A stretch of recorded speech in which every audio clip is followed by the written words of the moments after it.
Welcome into Dig on America, where every week we give you the dig on U.S. history, politics, policy, pop culture, and discuss how they affect social issues. Today, I am Jason Dutch, here with the darkest dark night of all, Big Hussein. What's happening, Big Hoss? Unmute yourself, big dog. Just hit that up. It's so quiet. We love it. What's going on? What's going on? How's everybody doing out there? We good, Haas. We good. We're doing wonderfully, sir. That's Very good. wonderfully. I'm glad to hear it. Is that Shaft or James Brown on that shirt? That's 2 strikes. Okay. Can I go for 3? Because I might as well just strike out. It's not Just Luke go ahead. Cage. Nope. What? And when I said James Brown, that's not who I meant. I meant the football player, Jim Brown. Jim Brown. Thank you very much. That was who I meant. Nope. So there's strike 3. I'm out. What do I lose? All your privilege. Okay. Well, Your barbecue pass has been revoked. Wait, I don't have any privilege.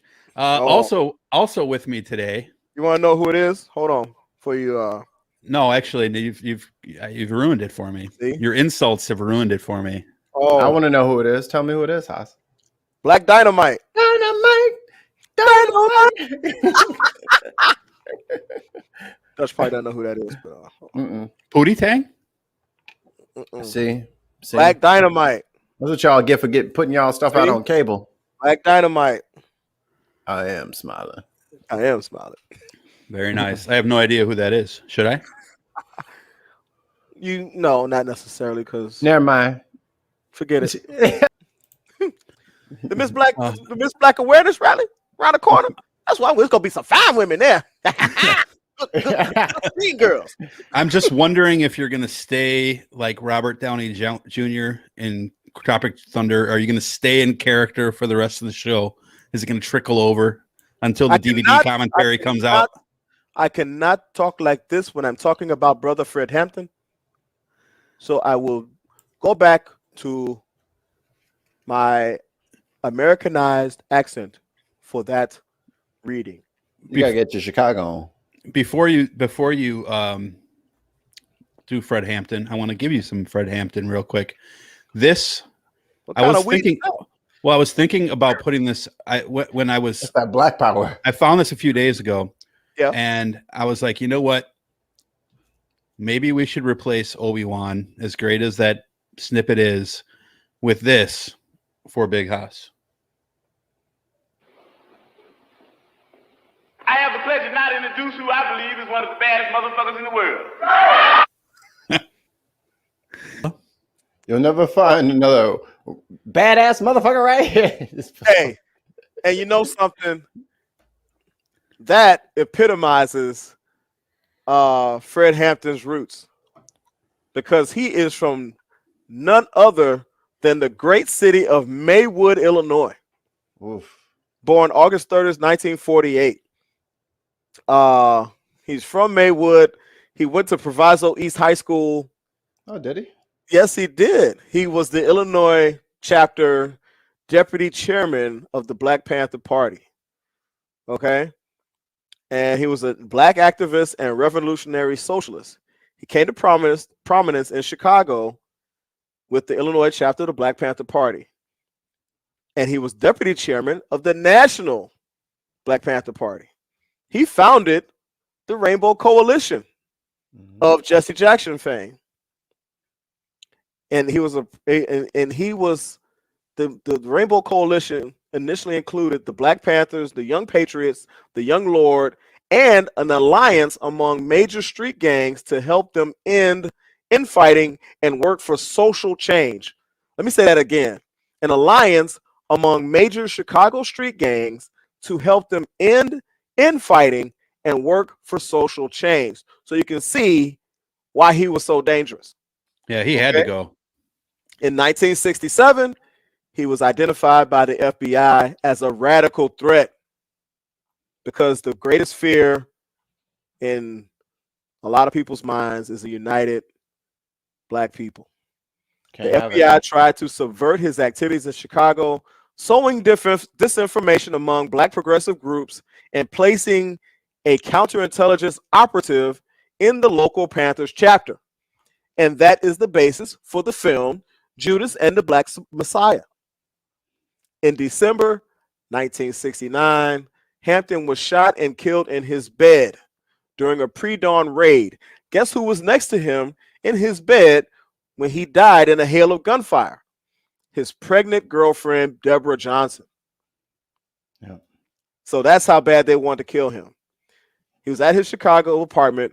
He got killed by a tactical unit of the Cook County State's Attorney's Office in conjunction with the Chicago Police Department and the FBI. During the raid, another Panther, Mark Clark, was also killed, and several others were seriously wounded.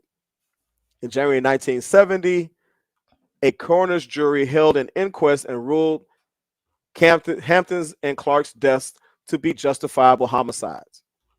A civil lawsuit was later filed on the behalf of the survivors and relatives of Hampton and Clark, and it was resolved in 1982 by a settlement of $1.85 million. The city of Chicago, Cook County, and the federal government each paid 1/3 to the group of 9 plaintiffs.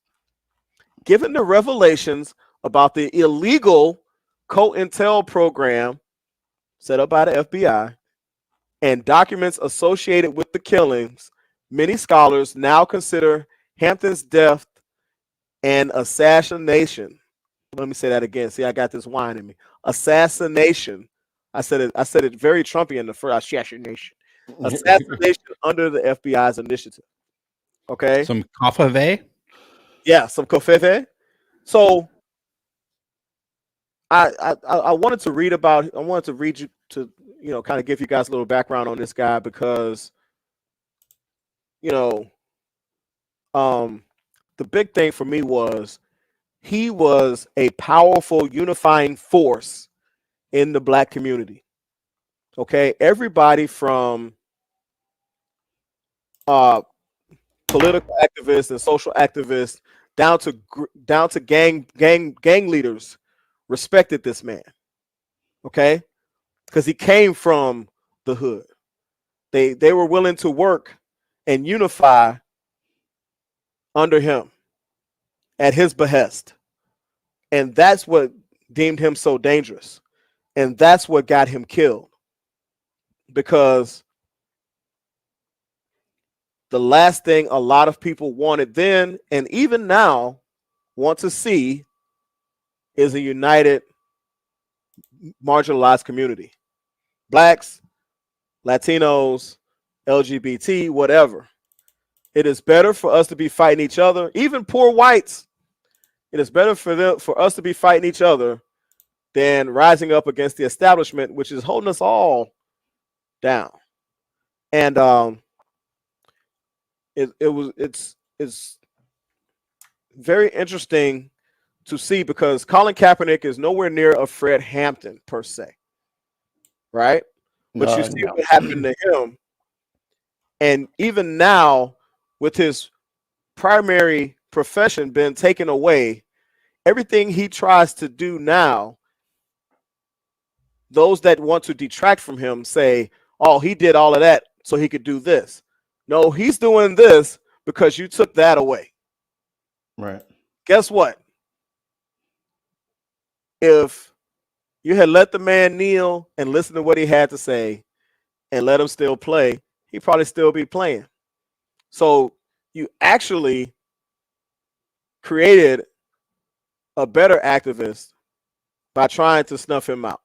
You planted him in concrete and now a rose is growing. So sometimes you make your own self-fulfilling prophecy. What's the Greek myth of the guy? God bless it. Just tell him what it's about. The Ilmud. He was told by a seer that he was going to end up killing his father and marrying his mother.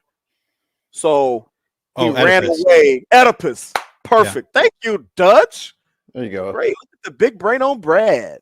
That was great. You're a smart motherfucker. That's right. Boom, boom, boom. So you make sometimes you kind of accelerate the hands of fate in your attempts to stifle fate. You know, I wish we and here's the thing. I, along with other people, say a lot of times, we need another Fred Hampton. We need another Malcolm X. We need another MLK. We need another Marcus Garvey. We need these leaders, many of whom were snuffed out because of their potential to lead and actually catalyze real change. We need more of those people, and I hope that in whatever way I can is help turn the wheels of change a little bit. And I hope that there are others out there who are working for the same end. Maybe there's a young Fred Hampton running around playing with a mutant Ninja Turtle or something right now. Thoughts? Anything you saw in your research that I didn't touch on? I got something for you. Pause. While he's pulling that up, I'll just make a quick statement pause. if you don't mind. The thing that I find so interesting about Hampton is this guy was able to unite not only street gangs, but he had a coalition of Jews, of middle-class whites, of Latinos, specifically Puerto Ricans from Chicago. Damn Puerto Ricans, man. Who were united with him in this effort. And he was able to use a bad metaphor, reach across the aisle to find allies in this fight. And it's pretty astonishing because when you look at the fact that very few people are able to pull different coalitions of groups together just in general. Right. For someone who is that relatively unknown and young. Yeah, he was what, 22 or something like that? Young. Yeah. So to be able to accomplish that, I think is in the civil rights era, for me, and I didn't even know who he was until about 3 years ago. I'd never heard of him, of course, because you don't learn about him. But he's probably number two to me to Angela Davis. And who is a University of California professor right now. Maybe we should talk about her another day. But I think that what he did was the fact what made it so powerful was the reason why he had to go from the FBI's perspective, and but unfortunately it adds to all of these civil rights leaders are the fact that they happen to be communists or Marxists or socialists. All it does is it shuts people off to their incomplete message. And that's terribly unfortunate. Especially because people haven't taken the time to find out what those ideologies truly entail. Yeah, I've said this before, I'll say it again. There's nothing anti-socialist in the Bible. I won't say nothing, very little pro-capitalism in the Bible, almost none. Jesus was overwhelmingly socialist in his social views. Economics, Jesus didn't give a shit about economics for the most part, except for people giving away stuff. But, there's nothing that ties religion, the Christian religion specifically, to capitalism. And the fact that people think that there is, and because of that, they will ignore a Fred Hampton simply because of that, even if they say, I'm fine with the fact that he's black, but they'll ignore the fact that simply because of that, Right. is a terrible indictment on the social structure of this country. You said it. Thanks All a the lot, power. Cold War. All the power to all the people. All power to the people. I won't be that mean. Did you change the Patreon link, Dutch? Yes. Yes, sir. So if you want to support independent media like us, please go to patreon.com/DOA. No, Dig on America. Sorry. Dig on America. We are partners sort of with Big Heads Media.